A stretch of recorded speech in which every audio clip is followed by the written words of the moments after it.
क्या आपके भी फ़ोन में कुछ दिनों से एक तेज़ अलार्म और गवर्नमेंट का मैसेज आ रहा है? घबराना मत, ये कोई हैक या स्कैम नहीं है। ये इंडिया का नया इमरजेंसी अलर्ट सिस्टम है जिसका नाम है सचेत।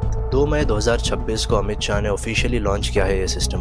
अब अगर कभी भी अर्थक्वेक, सुनामी या कोई बड़ी आपदा आती है, आपके फ़ोन में बिना इंटरनेट के, बिना एसएमएस के सीधा एक अलर्ट मैसेज आएगा। फ़ोन साइलेंट मोड में हो या डू नॉट डिस्टर्ब में, पूरे इंडिया में एक साथ। ये वो टेक्नोलॉजी है जो अमेरिका और जापान में सालों से है। अब इंडिया के पास भी है ये अपनी स्वदेशी टेक्नोलॉजी से बनी जो आपकी जान बचा सकती है।